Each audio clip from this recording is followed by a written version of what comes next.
Oi, pessoal, vocês estão de volta no Lá Fora Cast, que é um podcast sobre coisas do mundo pelo olhar da psicanálise. Eu gosto dessa palavra coisas. É tão amplo. Coisas do mundo. Coisas. Porque é uma palavra que faz caber muitas coisas dentro dela. Cabe todas as coisas. E as coisas sobre as quais a gente vai falar hoje, a coisa sobre a qual a gente vai falar hoje é a depressão, a depressividade. Eu acho que todo mundo que atende já deve ter vivido alguma situação difícil em torno desse tema. Eu imagino que cada pessoa, durante o seu curso de vida, deve ter se deprimido com algo durante algum período. Imagino que, mesmo com a proibição que existe hoje em dia de ser triste ou de ficar triste, deve ser uma experiência mais ou menos familiar para todo mundo. E a gente que é da área psi costuma entender a depressão como não uma entidade em si, única e unívoca, mas como um ponto de chegada final de diversos processos, de diversos caminhos, de diversas dinâmicas, diversos impasses e até mesmo diversas modalidades de gozo, de satisfação inconsciente.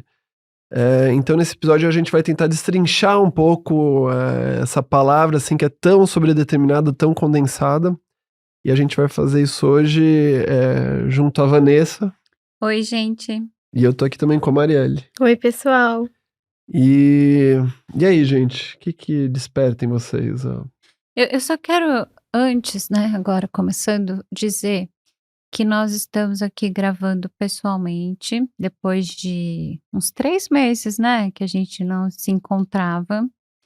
E que nós almoçamos juntos e foi super legal.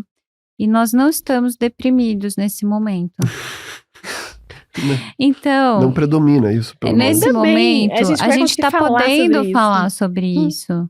A gente está podendo falar sobre isso de um lugar onde a gente observa esse fenômeno em nós mesmos, né? Mas como nós estamos aqui emprestando o nosso corpo e a nossa mente para gravar e para falar com as pessoas, eu acho importante porque não vai transparecer, talvez, uma tristeza, um desânimo. E não é isso mesmo a ideia. E depressão não é tristeza, né? Acho que isso é importante também de marcar. É uma primeira diferenciação. Pela psiquiatria, né, o primeiro critério para depressão é tristeza ou perda de interesse por um período maior ou igual a 8 semanas. Na maior parte do tempo. Então, se você ficar triste na maior parte do tempo, por um período maior que 8 semanas, é um critério importante para a depressão no sentido médico. E a perda de sentido, de prazer nas coisas também, né, Vanessa? É um dos critérios, né? Tristeza ou perda de interesse. Uhum. Mas às vezes não precisa ter tristeza, né? Porque é ou perda de interesse. Eu ainda acho que tristeza é um certo recurso. Sentir-se triste é uma certa condição. O que é tristeza? Psiquismo. Boa pergunta. Difícil. Parece cocaína. Mas é só tristeza. É só tristeza. O que é tristeza, né? É um rebaixamento da sua experiência de prazer com as coisas. Não só, né? Mas pode ser também. Tem um livro que eu gostei muito, me ajudou muito no consultório em entender essa experiência dos pacientes, que é o livro do Andrew Salomon, que chama Demônio do Meio-Dia. Acho esse título muito feliz, Demônio do Meio-Dia. Uhum. Ele é um livro muito grandão, mas quem tiver a fim de ler, não se acanhe, porque tem uma grande parte de referência. É muito legal porque ele tem uma escrita misturada, que é uma escrita um tanto biográfica, ele conta da depressão dele. Ele é um jornalista norte-americano, gay, e quando a mãe morreu, ele entrou numa depressão muito grande, dessas de não conseguir levantar da cama para tomar banho. E ele descreve isso, é muito interessante, parece que ele consegue te explicar o que é esse estado. E além de ele contar da experiência pessoal dele, ele faz uma leitura, assim, é um compêndio mesmo, falando o que é, eu lembro direitinho, como se apresenta a depressão entre um povo na Groenlândia. Eles tinham, tipo, um pesadelo de que o gelo girava e ele caía na água, assim. Uma coisa que me chamou muita atenção, falando em tristeza, ele fala como a depressão costuma se apresentar em homens, isso tudo baseado em um monte de pesquisa. E que os homens se apresentam muito menos tristes e muito mais agressivos, violentos, irritabilidade irritados, é um critério. exatamente. Aí ele fala, por exemplo, assim, qual é a necessidade de tratar a depressão do ponto de vista de saúde pública, como isso impacta na capacidade de trabalho, na capacidade de cuidado das crianças. Tem um dado que ele traz que eu acho que me chamou muito a atenção, que ele fala assim, as pessoas com depressão leve a moderada, os filhos de pessoas deprimidas, de leve a moderada, têm grandes chances de problemas graves do ponto de vista de desenvolvimento. E filhos de pessoas gravemente deprimidas não têm tanto. Porque as pessoas levemente deprimidas, ninguém vai e toma conta daquela criança. Mas a mãe ou o pai ou a família, que a pessoa não está levantando da cama, alguém vai tomar conta. Então, aquela criança vai ser mais bem cuidada. Né? Então, ele traz um monte de dados que é muito interessante, inclusive de ponto de vista de o que funciona de terapia, de medicação e tal. E tem uma frase dele que me ajuda muito a pensar nisso, que ele fala que o oposto da depressão não é a felicidade, mas a vitalidade. Pra mim, quando eu tô triste ou mais deprimido, tava aqui pensando na pergunta da Vanessa, né, que é bem intrigante mesmo. O que é tristeza, o que é depressão? Por exemplo, sabe quando você vai numa peça e daí você fica pensando assim que você tá vendo o fio que mexe a bailarina que tá flutuando. E você percebe assim, é aquele mecanismo que tá fazendo aquilo. Você não embarca Sim, na fantasia. Na fantasia, você não consegue se entregar e fazer parte da brincadeira. Da narrativa, da brincadeira que tá colocado. Você fica atento a pequenos erros do cenário, tudo parece meio mal feito. Parece que você vive como se fosse numa cenografia mal feita, ou que o mundo é meio rascunhado demais, você não consegue embarcar em nada muito nas coisas. Pra mim, tá triste é mais ou menos parecido com esse estado, assim. Mas então, esse é o meu tá triste, né? Eu acho que devem ter infinitos pela singularidade de cada pessoa. Então você vai num restaurante comer, a comida tava salgada. Aí você vai num show, tava muito cheio.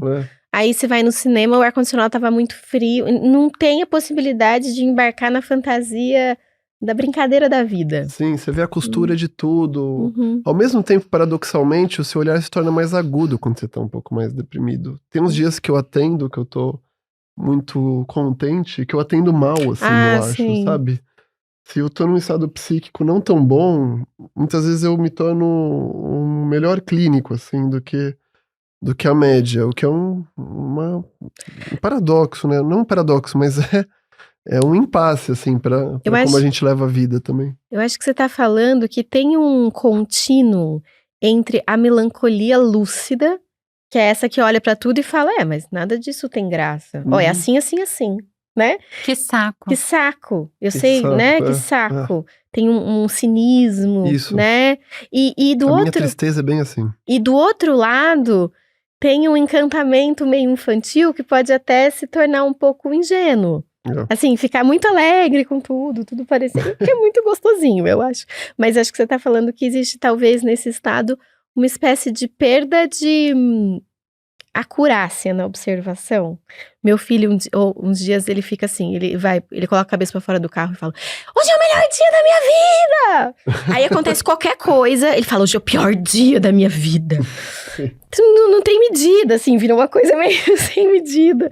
Então, acho que um meio do caminho é o que faz com que a gente consiga ter alguma crítica, mas ao mesmo tempo se alegrar com alguma coisa, né? E acho que a vida é navegar entre essas duas margens. Sempre instáveis. Eu tô aqui tentando buscar, né, referências que me contam o que é depressão. E eu me lembrei de uma cena que me marcou na infância. Um dia que a minha mãe falou... Minha mãe era uma mulher que tinha muitos episódios depressivos graves. E um dia ela me falou que ela não queria ir ao centro da cidade. E ela gostava muito de ir ao centro da cidade e tal, porque é uma cidade turística, então é muito movimentado. E ela falou que não queria ir. E eu perguntei por quê, e ela falou que se sentia oprimida. E aí eu, lá, devia ter uns 10, 12 anos, comecei a investigar isso. O que era o oprimido? Do que ela estava falando? E aí eu cheguei à conclusão, não sei como, que ela sentia que ela não existia no meio da multidão. Que ela se dissolvia. E que quando ela sentia isso, ela ficava na cama. Era o quadro de depressão dela. E aí eu fui entendendo que tinha toda uma relação com a passagem do tempo, com quando que você se sente pela primeira vez que você tá velho? Sei lá, você pode sentir isso sendo criança, né? Que o tempo tá estancando. Eu acho que é essa relação. Com o tempo, eu não sei formular muito bem isso, me ajudem. Tem toda a relação com a depressão. Eu penso essa questão com o tempo, porque se a gente for pensar, não é o único motivo, mas se a gente for aumentar esse volume da depressão a um ponto insuportável, eu penso no suicídio.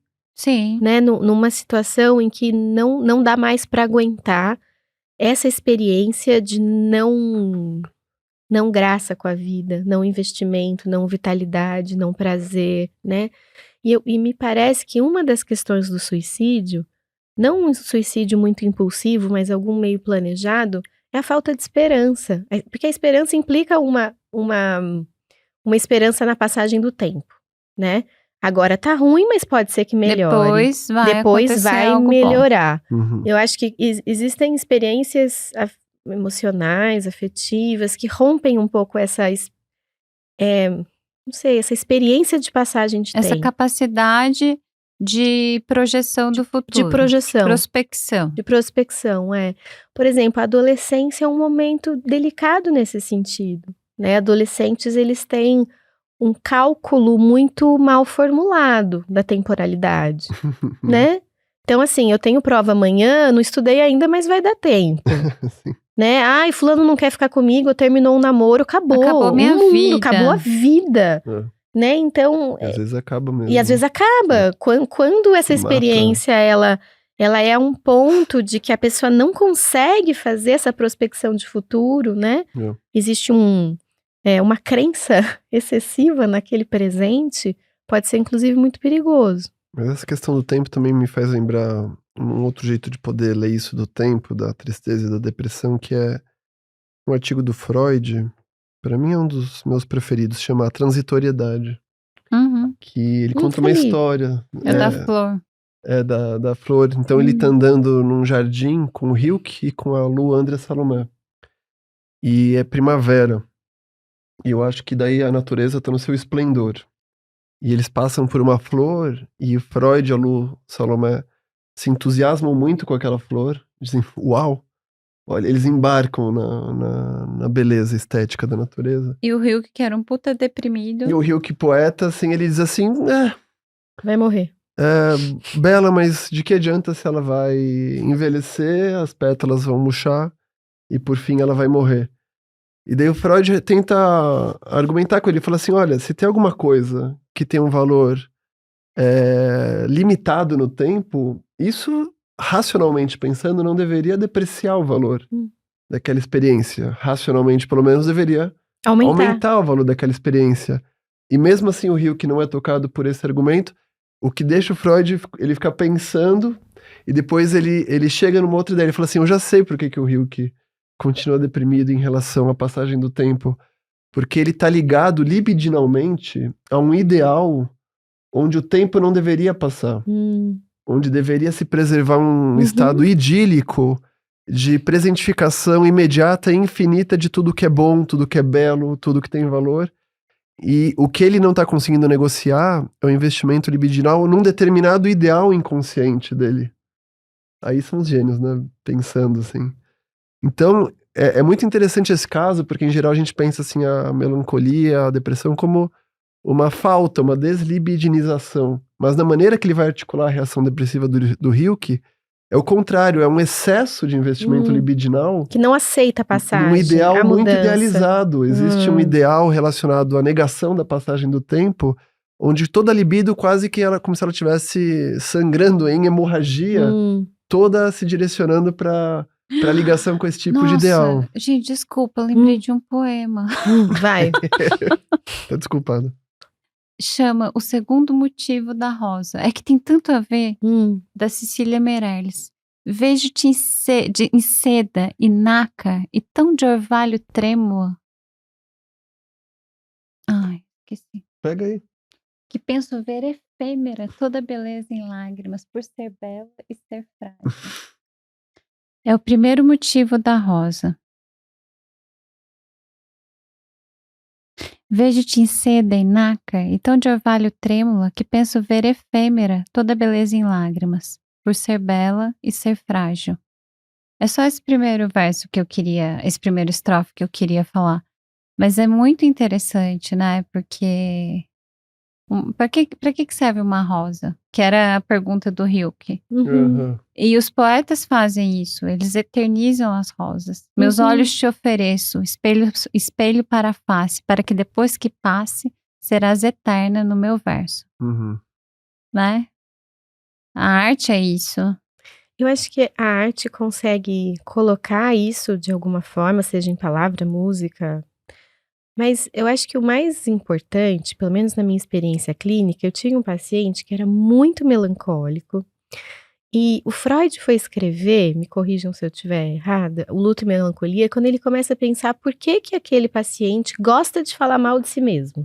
Né? Por que ele se ataca tanto? Parece que tem uma espécie de prazer, né? Ele parte de um pressuposto de que todo mundo gostaria de falar bem de si. Mas aquele paciente não, só fica falando mal de si. E se você tem muita crítica a você, você esconde. Você esconde. Por que você publicaria isso o tempo todo? Com tanto gozo, Com tanto gozo.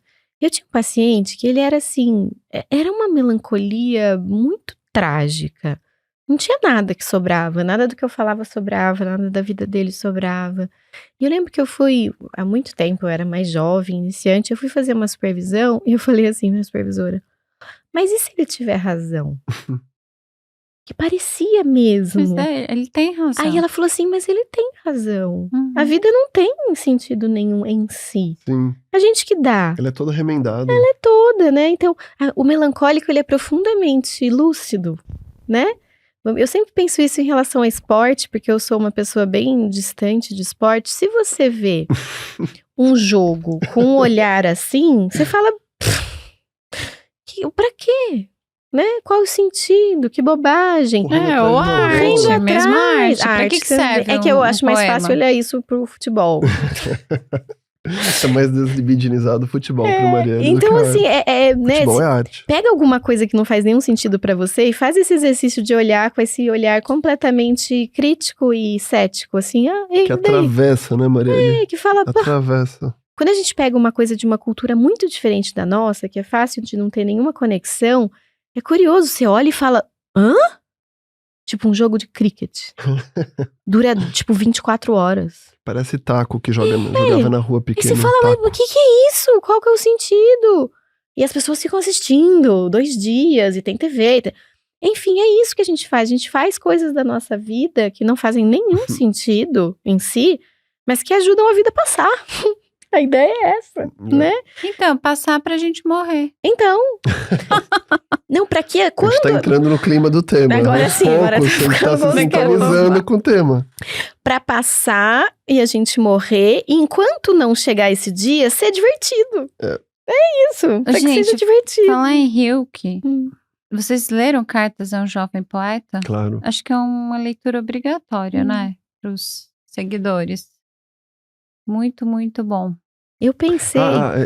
Isso que a Marielle estava trazendo da relação entre a depressividade e a lucidez, eu acho que a gente consegue ver isso bem ilustrado no caso da lucidez pré-morte de fato. Não morte simbólica. Morte. Morte do corpo. Pouco antes de morrer, quem trabalha com paliativos, UTI, sabe muito bem disso. Acho que, não sei, a gente já deve ter falado disso aqui no podcast.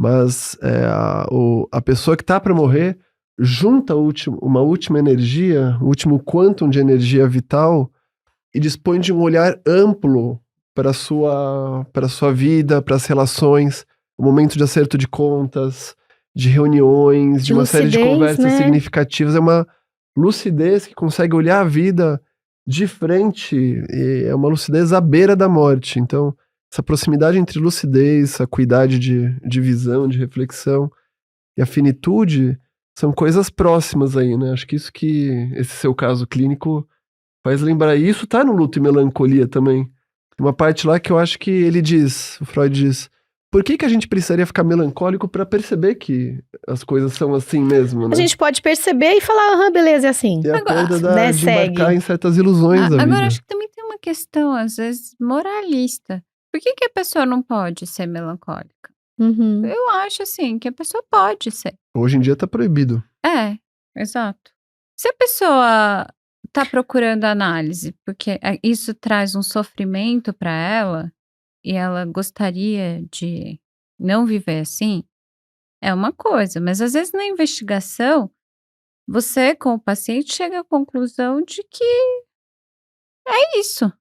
A pessoa quer viver assim, só que é limitado, né? Quando chega nessa conclusão, já está em transformação. Mas se a gente pensa o paciente que está psiquiatricamente, assim, né, nomeado como deprimido, tem situações de muito sofrimento, né? Da pessoa não conseguir comer, da pessoa não conseguir trabalhar, da pessoa sentir que o pensamento não está funcionando. Existe um sofrimento importante nessa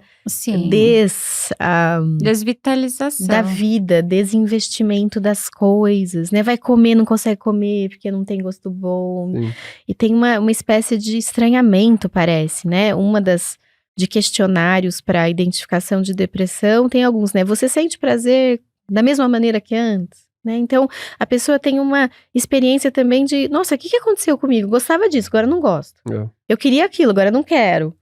Então, essa é uma experiência muito sofrida, né? Que eu acho que quem vem para análise ou mesmo para procurar medicação vem falando, me ajuda. Tá muito difícil de viver assim. Eu acho que tem um outro tipo de caso que a gente pensa bastante nessa dinâmica depressiva, que se refere ao que em psicanálise a gente chama de sentimento de culpa inconsciente, que é ligado a um conceito também importante chamado reação terapêutica negativa.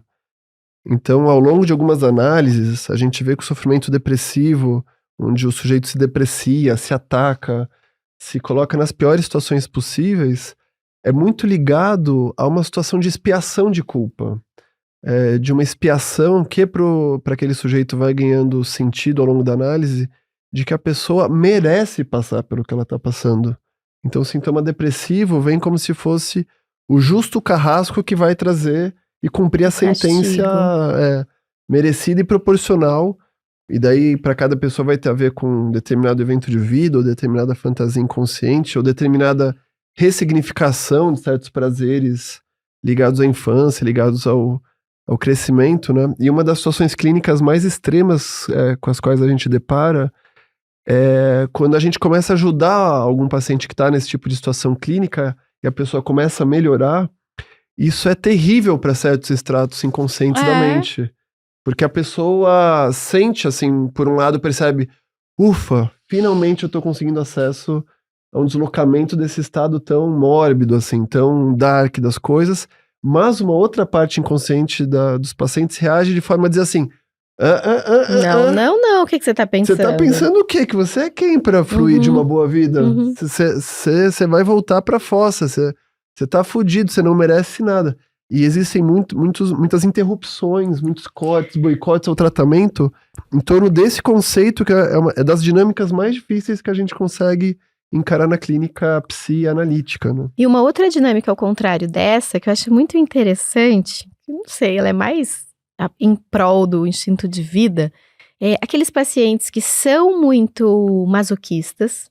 A vida nem tá ruim, mas a pessoa sofre. Sofre. Importante é sofrer. Aí aconteceu uma coisa realmente grave, alguém morre, fica doente, aí a pessoa melhora. Ela fica super... Aí ela fica bem. Né? A vida já tá cumprindo o papel. A vida tá cumprindo, como se fosse assim, uma economia de sofrimento que tá sendo paga por uma conta aqui, né? Por uma conta real, às vezes, no acontecimento e no destino. Mas quando não tá, a conta vem pro sujeito que tem que sofrer por tudo ou qualquer coisa. Né? Então a gente tá falando... Desculpa. Não, eu acho que a gente tá aqui pensando o quanto é difícil usufruir da vida. Não é uma coisa simples. Porque a gente pode pensar, de um ponto de vista meio ingênuo, que todo mundo quer ser feliz.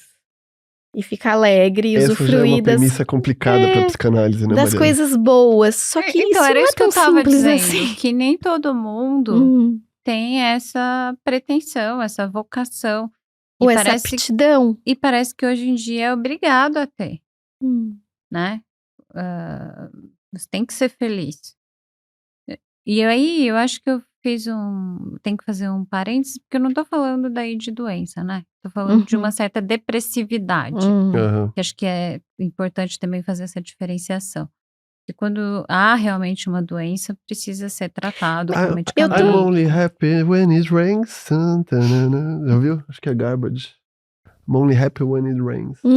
Só fico contente quando chove, quando tá cinza. Porque uma coisa chocante da psicanálise, também uma contribuição, que é, em geral, a gente pensa essas categorias separadas. Felicidade de um lado, sofrimento e infelicidade de outro. De novo, o que as análises nos ensinam é que essas experiências não estão assim, tão separadas, como é que chama aquela experiência lá que o hidrogênio vai para um lado e o oxigênio vai para o outro, assim, no cátodo e no ânodo. Elas não estão tão separadas, elas formam muitas vezes a mesma molécula. O conceito de gozo psicanalítico fala disso, de que eu tô bem quando eu tô mal, ou eu tô mal quando eu tô bem. São meio que as duas faces da lua, essas coisas não estão assim tão decantadas uma da outra, né? Tão coaguladas em lugares diferentes. Eu entendo o que você estava falando, né? Que culturalmente tem uma exigência de felicidade. Mas eu acho que também tem o contrário. Recentemente, eu sinto isso como uma coisa bem recente, e eu sinto muito isso, principalmente com paciente adolescente, na idade, sei lá, dos 20 e poucos anos, tal, que tem também agora uma moda do sofrimento. Emo. O emo tá meio velho, né? Já passou? Emo passou faz Ainda um tá tempo. rolando? Acho que já tá meio... Meu filho de 10 anos veio da escola falando de emo. Tá na moda de novo. Tá voltando? Nossa, que é um negócio velho isso aí, né? Porque eu falei, nossa. Então. Tá sendo reciclado essa história. Mamãe, a gente é emo lá. Eu falei, oi. É igual aquele freezer, né, da Brastemp, assim, vintage. Eu não tô pensando... Nova versão Não tô pensando numa coisa estética, assim, mas assim... O quão tá na moda falar que tá sofrendo? O quão tá na moda tomar remédio? Tipo, Euforia, vocês assistiram? A série da HBO, assim, um monte de gente ferrada, assim, fudida, que rouba o remédio da mãe, sabe? Então, assim, eu também acho que tem culturalmente uma crítica. Valorização. Não, uma crítica às pessoas alegres, como se isso fosse bobo. Sabe? Esses bobo memes. Alegre. Essa coisa meio ingênua. Assim. Sabe essa coisa da internet, assim, se você tá feliz, você tá perdendo alguma coisa? Se você tá feliz no Brasil é porque você não tá prestando atenção. Sabe essa história? Que como se ter algum grau de alegria, vitalidade ou boa disposição fosse um grau de negação, né? O que talvez seja, não sei. Em alguma medida. Depende do grau daí, talvez. Pode ser. Então eu sinto isso também. Bom dia, só se for pra você. Uma valorização da... Tem uma paciente adolescente que fala exatamente isso. Uma valorização do sofrimento, da dor, da melancolia, sabe? Da medicação, eu tenho um paciente meio faculdade, assim, que fala assim, todos os meus amigos tomam remédio. Todos os meus amigos vão na terapia. Tipo, qual é o seu psiquiatra? Como se isso tivesse virado uma espécie de fetiche. Estilo de vida. Isso. Eu não sei se a gente, quando fala disso, nós não estamos falando daquela depressão que a pessoa realmente sente que o mundo desabou, que ela não tem... Acho que é um outro tipo. Também acho. Pode ser que isso seja só uma gracinha. Esse é do seriado Wandinha, vai por aí, talvez. Será? Que tem aquela coisa essencial e algo... Wandinha é um estilo, É um estilo, É isso que vocês estão falando ou é outra coisa? Mas olha como tá sendo complexo a gente ter essa conversa. Como as coisas se misturam. Né? O que é a atuação? Isso. O que é um teatro o que é uma cena da depressão. E o que é algo que desaba o sujeito, que não tem nada de bonito, nada de legal, né? Eu acho que até pra gente aqui fica um ruído, né? São depressões. Acho que são, de novo, como tinha começado o episódio, destinos diferentes, de dinâmicas muito diferentes, que têm um parentesco entre si, mas que não são necessariamente a mesma, né? Para mim, o que mais fica como um indício de tem algo que pode talvez precisar de um olhar, é a falta de vontade de. Para mim é isso, a falta de investimento. Porque pensando nesse ponto de vista lúcido e cínico, nada faz sentido em si. A gente cria, a gente investe. Você investe na sua casa. Você compra uma flor por quê? Por nada. Por absolutamente nenhuma razão, né? Por que você vai inventar um hobby, ou um trabalho, ou casar, ter filho, acordar todo dia, fazer exercício? Você tá aí brincando de escovar viver, os dentes pra não ter cárie. Isso. Por que você não pode ter cárie se você vai morrer? Se você for desmontando todos os sentidos, é tipo uma cebola que não sobra nada no meio do buraco, né? Tem um livro que pra mim é um livro bem interessante, é do Pirandello, se chama 1 e 100 mil, que é um livro que começa assim, o personagem se olha no espelho e fala assim pra esposa, você reparou que o meu nariz é torto? Ela falou, sim, eu sempre vi isso, e tipo, todo mundo sabe. E aí, a partir disso, ele fica... É como se tivesse aberto um buraco, assim, na certeza do mundo. Um rasgo. Em como ele se vê, porque ele se deu conta de que tinha alguma coisa nele que os outros viam e que ele não tinha, que ele não sabia. Então, isso, assim, abre um abismo e ele vai desconstruindo. Como se a vida fosse assim mesmo, um monte de camada de cebola que você vai tirando. Ah, por que isso? Por nada. Por que aquilo? Por nada. Por que isso? Por nada. E não sobra nada no fim. No fim, aí é uma psicose. É um descolamento completo de tudo. Ele vai se desorientando, Marielle? Total. Como é que é o destino do personagem? Como é que é mesmo? Eu acho que ele... Eu não lembro se tem... Porque é um texto muito, né, do fluxo inconsciente, não tem muito o que acontece. Mas pelo que eu me lembro... Meio Clarice Lispector, assim, é isso, né? Ele mergulhando na ele vivência nos pensamentos dele. Tem uns flashes, assim, do que acontece do lado de fora. Mas me parece, pelo que eu li há muito tempo. Eu também. Eu não me lembro muito bem. Mas pelo que eu me lembro, no fim ele fica internado. Num lugar, assim, totalmente alheio de tudo.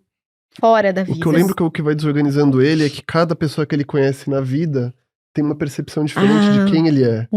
E isso que vai fazendo com que ele, não conhecida com ele na representação dos outros, vai provocando um alinhamento dele, assim, das pessoas. E eu já falei isso, acho que a maior sacanagem que existe é que os nossos olhos são aqui nesse lugar.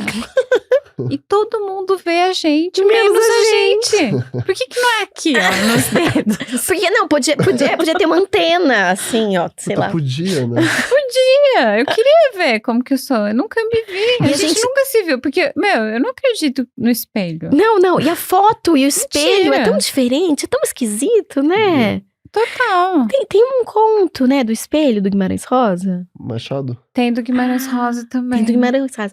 Não, do Machado eu li recentemente, mas não é esse. Não é esse? Não, é do Guimarães Rosa, que é o personagem se olha no espelho e ele vê.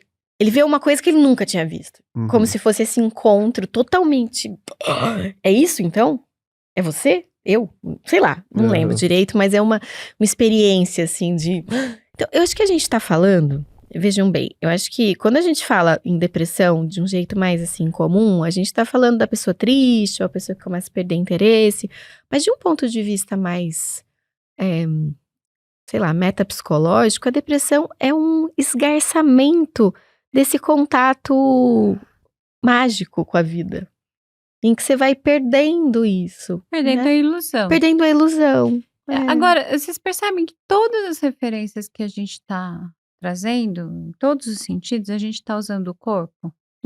Os olhos, o olhar, o espelho, né? O gosto, a comida.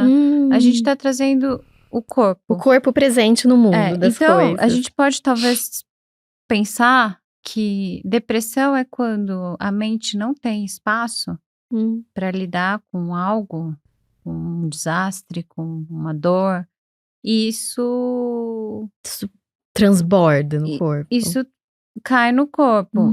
Não psicossomaticamente, apesar de que tem a questão psicossomática na depressão, né? Mas de uma forma mais difusa. De um esvaziamento de sentidos, de gosto, de fome, de sono. Porque quando eu fiquei pensando o que é tristeza pra mim é muito claro quando eu tô triste no meu corpo. Eu sinto a tristeza no corpo. Eu não sei localizar exatamente essa experiência, mas é corporal. A minha mente não tá dando conta. Eu gosto mais da palavra angústia. Pra mim, me ajuda melhor. Porque pra mim, a angústia, ela tanto pode ir. Aí não interessa, né? Aí é com os psiquiatras. A angústia pode ir pra uma ansiedade ou pra uma depressão. Depende do jeito que você vai lidar com ela. Mas a angústia, pra mim, é esse estado de uma sensibilidade aflorada, de não tolerar as coisas do jeito que elas se apresentam, das coisas parecerem muito mais do que é possível de aguentar. Esses dias eu vi um meme, assim, um desenho desses da internet, assim, depressão, 2 pontos. Aí um bonequinho, um desenho falando assim, nada é importante. Aí o próximo era ansiedade, 2 pontos. Tudo é importante. Tudo é importante. Não consegue discriminar, né? Eu gosto muito de um que é uma figurinha assim de 2 mulheres conversando, tomando chá assim, e uma fala pra outra: ai, por que você tem depressão? A vida é tão boa. E a outra fala: ai, por que você tem asma? Tem tanto ar. Acho que você tá tocando num ponto importante, porque as pessoas, acho que é um senso comum de que depressão é falta de vontade. Ou depressão é fruto de uma tristeza ou de uma catástrofe externa e concreta. A pessoa também está triste porque tal coisa aconteceu. E que se a pessoa fizer um esforço, ela não fica deprimida. Vamos, reaja. E não é Bota assim. Um crop. Nós sabemos que Bota um crop. Que vai ter todo um comprometimento de eu acho, bioquímico e psíquico. O que eu acho divertidinho dessa tirinha é que ela localiza que não é do lado de fora.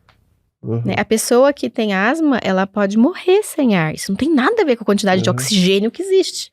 Tem a ver com a capacidade que ela tem pulmonar. Eu tava pensando nisso, como cada uma das vinhetas que a gente tá trazendo, as associações que cada um de nós tá resgatando para pensar a ideia de depressão, indica processos muito singulares dentro do sujeito, dinâmicas muito particulares. Acho que envolve o corpo, a mente, envolve tudo isso, mas cada um vai achar uma ancoragem em determinada parte, assim, de teorias psicológicas, metapsicológicas. Mas, de novo, é como se fosse um saco de gatos onde tem de tudo, assim. A gente pode encontrar todo coisas tipo de dinâmica, assim, né? Todo tipo de...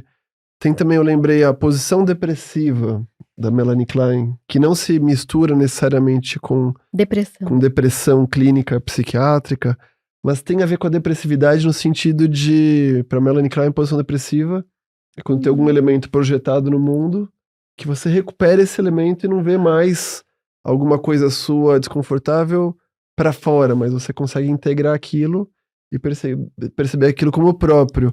É posição depressiva porque é uma merda fazer isso, assim. Você sai de uma sessão pior do que você entrou quando você faz isso, né? E tem a ver, a posição depressiva tem a ver com diminuição de negação, né? Isso. Pensando naquela ideia do bobo alegre, aquela pessoa que eu acho que tem uma certa crítica cultural, aquela pessoa que é muito alegrinha e fala, ai, que tonta. Sei. Né? Ela é assim porque ela não percebe isso ou aquilo. Então eu acho que a posição depressiva é uma posição, para Melanie Klein, que se opõe ou se contrasta com a posição esquizoparanoide na medida em que ela para de ficar projetando tudo para fora e negando tudo em si e fala, não, tá bom, isso aqui é meu, que merda. Eu sou esse ser. Eu sou isso aqui também, né? 57% bactérias. Isso que eu mais critico no mundo se sou relaciona intimamente comigo. Eu acho que isso é uma coisa muito interessante. Quando a gente fez o episódio falando sobre os psicodélicos, você falou sobre uma questão que eu achei muito interessante, de que o modelo médico-psiquiátrico é um modelo que propõe uma crença na medicação. Talvez na transferência com o médico também, mas o médico vai lá, dá uma receita, o paciente vai lá e toma. Isso propõe uma certa compreensão, né, no geral, não no geral, nas pessoas que não fazem análise, de que tem alguma coisa em mim que deve ser corrigida e que não tem nada a ver comigo. Uma espécie de dor de garganta. E que o remédio que o objeto externo vem e corrige, no mesmo jeito que eu tomo antibiótico por uma infecção que não deveria estar aqui. É alienígena. Alienígena, né? Isso simplifica as coisas. Se fosse assim, seria muito mais simples.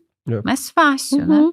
E eu acho que uma coisa que é importante de pensar assim, é triste falar isso, mas se você tá deprimido, ou ansioso, ou isso é você também. Né? As pessoas gostam de dizer isso, né? Isso não sou eu. Sim. Isso é a depressão. Sim. Né? Eu tenho pacientes anoréxicas que a anorexia fica muito parecido, quase como uma coisa alucinatória, como se ficasse bem separado de si. E elas gostam de falar, é a anorexia. Como um ser externo mesmo, assim. Não sou eu. A infecção. A infecção, a anorexia.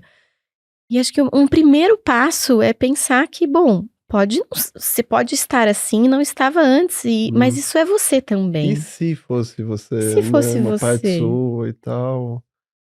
Isso acho que tensiona a posição depressiva. E esse passo gera, assim, muita dor. Nossa senhora, porque é uma coisa difícil demais. É muito bom pensar que aquilo ali é um ser alienígena que deve ser extirpado e a hora que o remédio vir e corrigir isso desaparece. Agora também diz respeito à técnica analítica, uma dificuldade com esse clima depressivo, porque em geral, se a gente atende alguém que está numa situação interna dessa, se é essa atmosfera que vai se instalar numa sessão de análise, que são as cores escuras e chuvosas que habitam o paciente, é isso que provavelmente vai se transferir para dentro da sala e da relação. E você vai se sentir assim, pesado, você vai se sentir num terreno sem esperança, você vai duvidar dos sentidos que você tem para sua vida. Em geral, existem várias terapias que tentam promover uma correção dessas crenças, uma correção desses sentimentos, indicam uma saída de tentar se contrapor à transferência. Você trabalha contra a transferência. E não estou dizendo de contra a transferência tudo junto. Estou dizendo que você resiste ao tipo de transferência. Não tá chovendo não, tá sol. Não, olha lá. Para com isso, a vida é boa por causa disso, isso aqui faz sentido sim. E isso você está resistindo ao clima transferencial que o paciente está propondo. Então, faz parte de uma certa clínica das depressões você tolerar, e isso é uma tarefa dificílima, assim, tolerar que você vai passar ali um horário com a pessoa onde não existe linha do horizonte, não existe esperança. Você mergulhar e sair, se identificar com esse clima, e se manter vivo, assim, não se entregar totalmente, mas não resistir totalmente, é parte do equilibrismo que faz parte de uma dinâmica assim. Né? Nesse ponto, eu sigo um pouco o conselho do Freud no Luto e Melancolia. A pessoa começa a falar que tá tudo horrível, começa a falar mal dela mesma. Eu meio que falo, é mesmo, você tem razão. Nossa... Aí chega um ponto que a pessoa começa a me consolar. Opa, mas também... Calma aí, não é bem assim. A vida demais. A vida é boa. Se identificou. Mas super funciona. Porque... E não é mentira. Eu acho tudo horrível. Mas também acho tudo maravilhoso. Eu acho as duas coisas de verdade. Vocês sabem que eu acho. Mas assim, aí vem a pessoa e fala, opa, peraí, vamos... contrapor um pouco. E eu falo, sim, claro, vamos contrapor. E meio que funciona isso. Eu acho que pra mim, você começou a falar, Pedro, de como é estar com um paciente assim, escuro, pesado, chovendo. Pra mim, assim, se você quiser saber como é isso, assista A Baleia. Eu não vi esse filme, não. Nossa senhora. Eu saí e falei, não queria ter visto isso sábado à tarde, sabe? Primeiro que, assim, é um ótimo filme, gostei, mas ele Pra mim, o melhor, além da performance do ator que ganhou Oscar, maquiagem que é incrível e tal, ele é todo filmado num lugar só. Então, ele tem uma coisa teatral e claustrofóbica, né? Ele tem um apartamento que ele fecha as janelas, assim, com uns papéis pra ninguém ver. Chove o tempo todo, é um lugar horroroso. E ele não consegue se mexer, então ele não sai dali. Ele só sai, assim, do sofá pro quarto. O apartamento é uma metáfora do corpo dele, então. Isso. E ele vai se matando ali dentro, né? Mas essa sensação de que você não tem saída. E de que é escuro, e é sujo, e é chuvoso. Ai, nossa senhora. Outro filme que a gente ia comentar, e eu acho que é muito legal, é As Horas, né? Acho que é um filme antigo, a maioria das pessoas que ouvem a gente já deve ter assistido. Quem não assistiu, eu super recomendo. Que é a história de 3 mulheres, né? De 3 situações diferentes. E um homem também, né? 2 mulheres e um homem. E tem uma cena que é uma mãe fazendo um bolo. Ai. Nossa, essa cena me dói. Então, só contextualizando quem não assistiu, eu acho uma obra-prima esse filme, porque começa assim, né? Mrs. Dalloway disse que ela mesma compraria as flores. É um filme que atravessa e faz uma conversa com o livro da Virginia Woolf, que é a Mrs. Dalloway, que é uma mulher, uma personagem que começa o dia comprando as flores e arrumando uma festa, e no final do dia ela se mata. E aí tem 3 cenas. Tem a Virginia Woolf, em 1800 e sei lá o que, no interior da Inglaterra.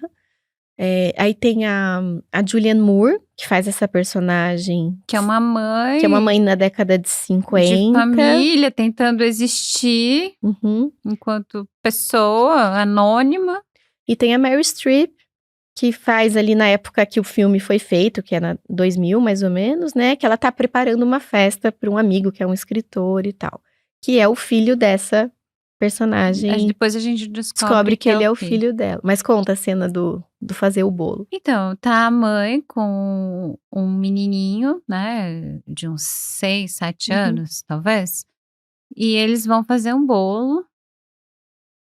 E ela tá se esforçando, aparentemente uma mulher super deprimida. Ela vai construindo aquele bolo, né, junto com ele. E fica meio torto, meio deformado, ela não dá muito conta. E é extremamente incômoda, né, a cena.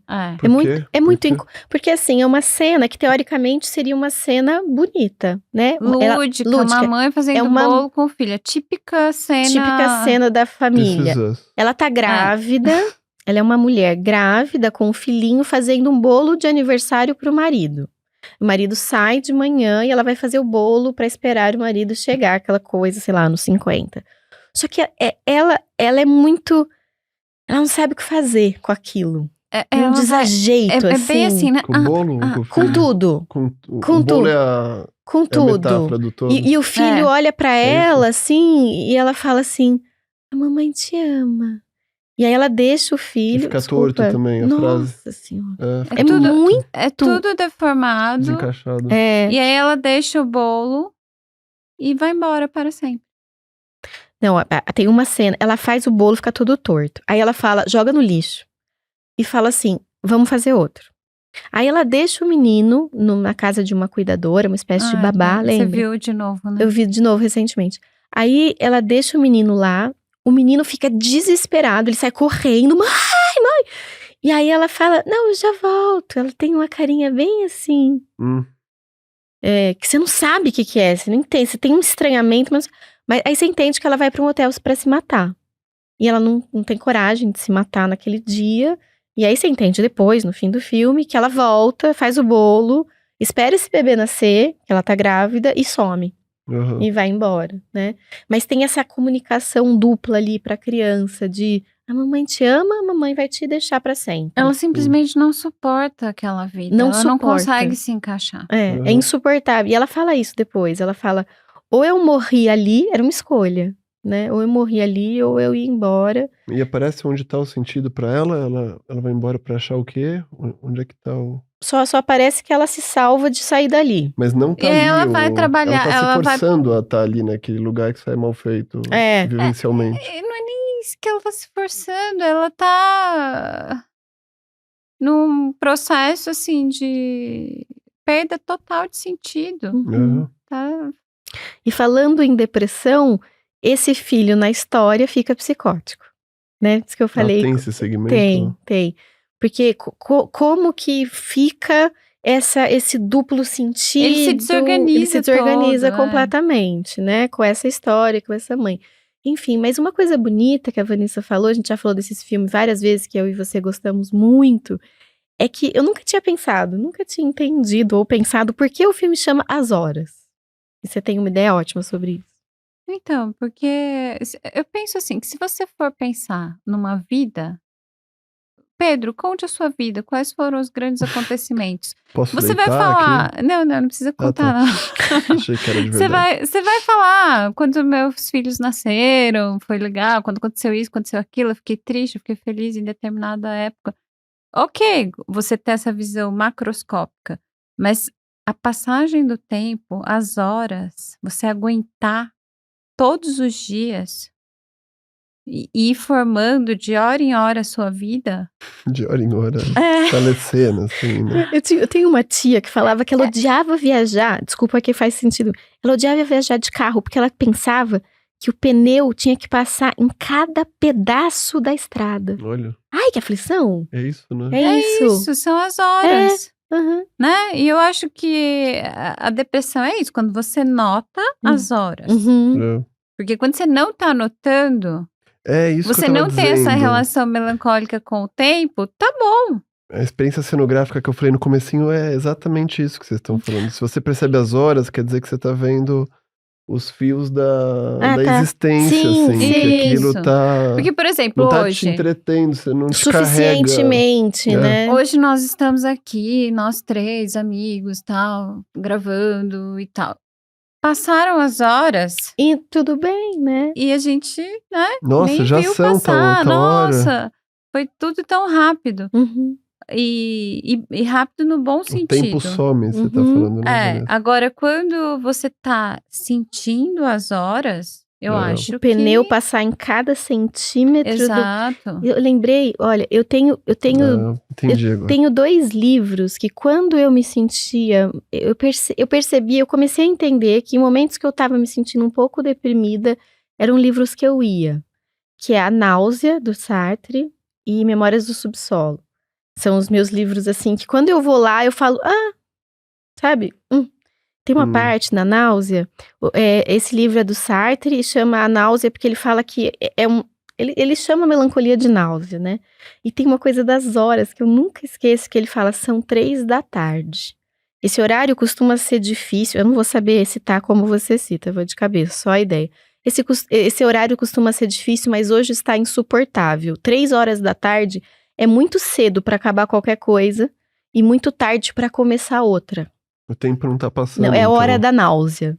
Uhum. Então ele elege as 3 da tarde como a hora da náusea. Nossa, é muito boa essa ideia, não é? Muito. Tem um poema que... Não é bem um poema, é um conto-poema que chama tipo assim... Todo bar fecha numa quarta-feira. Então, é mais ou menos isso. A ideia é de que se você for fechar um bar, aquele lugar que foi de alegria, que foi de vida, sextou, né? O sábado e tal. Vai ser sempre numa quarta-feira. Os bares morrem numa quarta-feira. Que é o nome da Wandinha em inglês. Wednesday. Ela chama Wednesday. É verdade. Eu gosto da quarta. Então, mas pensa bem, quarta-feira é um dia... É o meio da semana. É o 3 da tarde. É o 3 da tarde da semana. Mas depende da pessoa, que quarta-feira é a rodada de futebol do campeonato. Então, puseram o futebol na quarta-feira.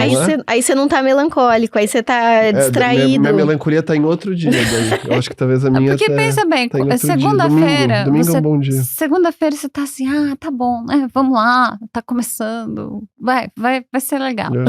Na quarta você tá, sexta tá muito longe. Não, metade. É a 3 da tarde, muito tarde pra começar, muito cedo pra acabar, é a hora da náusea. E o deprimido, ele vive às 3 da tarde na quarta-feira. Para sempre. Ou quando a gente tá deprimido, a gente tá parado ali naquele dia. Parado naquele horário. Nessa hora. O pneu gira e não passa a quilometragem, né? Gente, conseguimos passar os minutos. Estamos aqui há quanto tempo? 5 minutos, 5 horas. Bom, chegamos ao final de mais um episódio. A gente agradece a companhia de vocês. Deu pra falar bastante coisa. Eu achei que a gente conseguiu ir puxando os fios, assim, desse novelo ultra condensado, que são as depressões, sem esgotá-lo também. Acho que haveria mais coisa pra dizer. Mas acho que por hoje é só, né? Acho que deu, tá de bom tamanho. Sim. Tomara que o podcast seja esse encantamento, que faça algum sentido, mesmo que a vida não tenha nenhum. Bom, boa semana aí pra vocês. Hoje é quinta, não é? Quer dizer, é quinto dia do lançamento. Já passou, hoje é quinta, já passou a quarta. Já passou a quarta. Amanhã é sexta. Se quem tá ouvindo na quinta também. Esqueci desse detalhe. É mesmo. Boa semana pra vocês, pessoal. Até a volta. Até, tchau. Até, beijos. Tchau, tchau.